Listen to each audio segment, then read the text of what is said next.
Fala, estudante do nono ano! Eu sou a professora Letícia, a sua professora de língua portuguesa. E hoje, na nossa aula 9, vamos falar um pouquinho sobre reportagem de jornais e revistas. Vamos lá?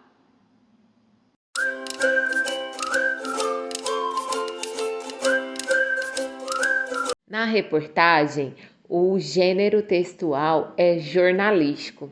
O suporte textual é em jornais, sites de notícias, revistas, e hoje a gente usa muito mais os sites, né? Estamos vendo as reportagens no site das notícias, certo?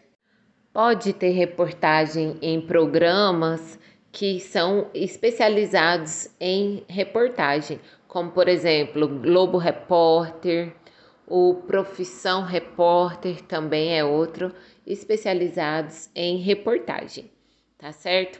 E qual é a função?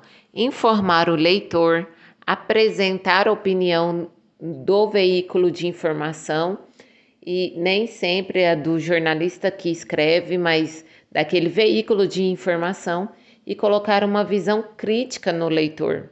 Então, por ele trazer a sua opinião enquanto veículo de informação, essa opinião não é eu acho, é baseada nos fatos que eles traz, nas pessoas que eles entrevistam. Então, ele vai tentar provocar uma visão crítica ao leitor para que ele reflita a partir daquela situação, certo? Então, por isso que os principais temas abordados são temas de interesse público, como, por exemplo, política, esportes, saúde, comportamento.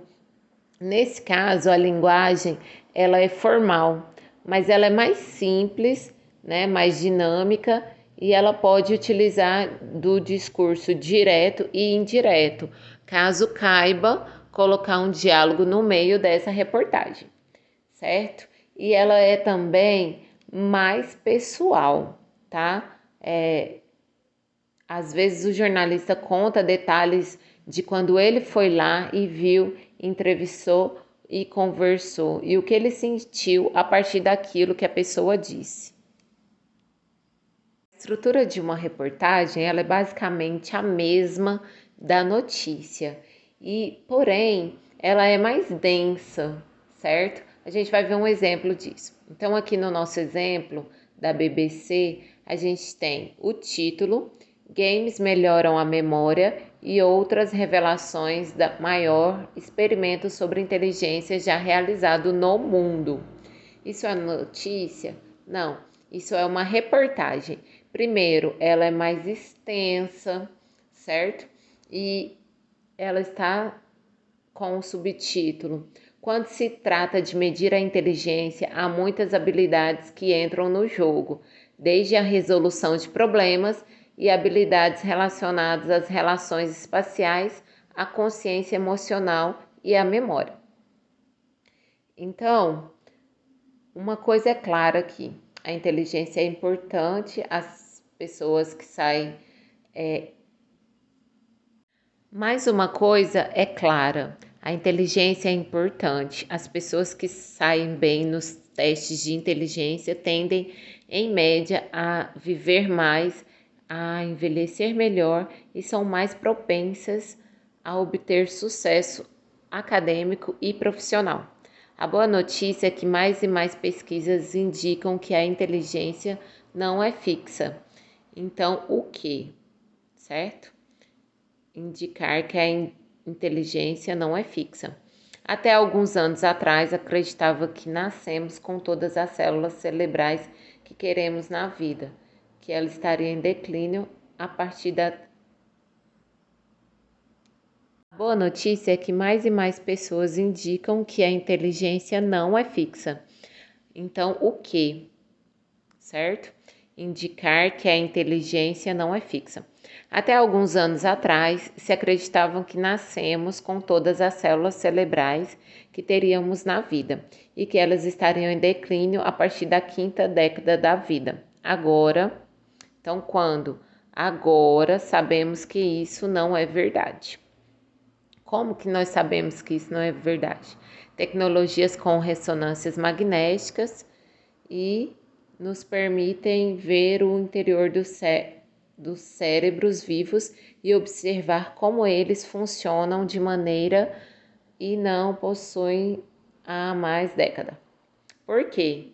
Isso lançou luz sobre algo que os cientistas lançaram de neuroplasticidade.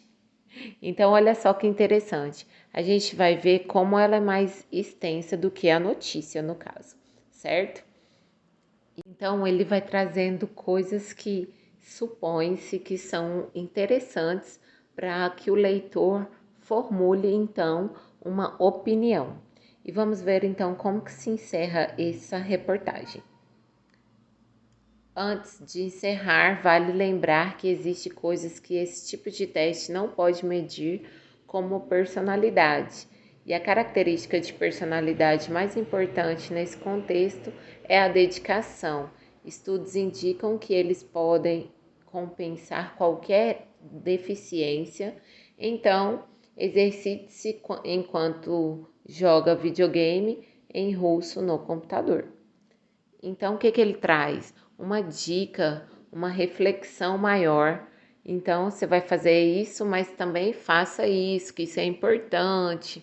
Então, a reportagem traz uma maneira de ver aquela reportagem ali, e então, de uma forma mais sucinta, né? De uma forma simples, clara, mas mostrando para você todas as etapas ali para formular a sua opinião.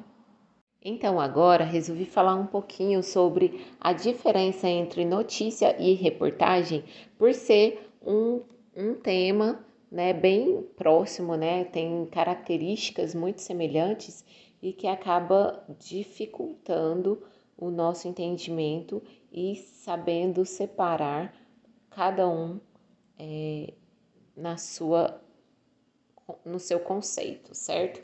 Na notícia, eu tenho um tema pontual, um fato atual. Na reportagem, vou ter temas de interesses públicos, como política, comportamento, finanças.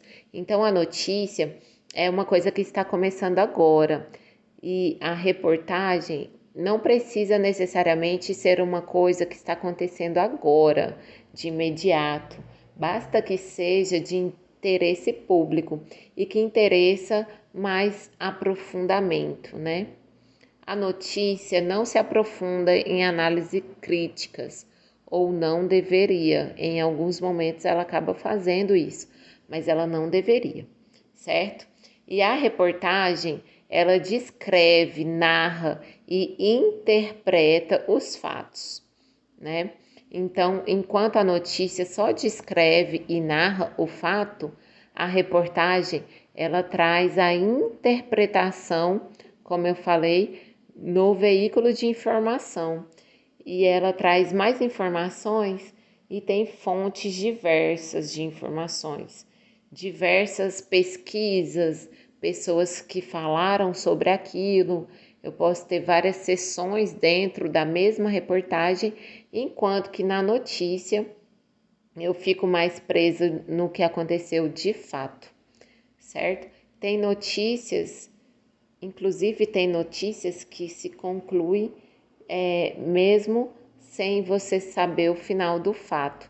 Tipo, até o final dessa edição, não se sabe ao certo se o ladrão foi preso, por exemplo. Então, na reportagem, isso não acontece, a não ser que seja um crime famoso, que esteja em andamento, e aí não é algo que se aconteceu do dia para a noite, né? Então, sim, é uma reportagem, certinho? Então é isso, pessoal. Qualquer dúvida, me procure nas minhas redes sociais ou ainda no blog da escola. Um forte abraço e até mais.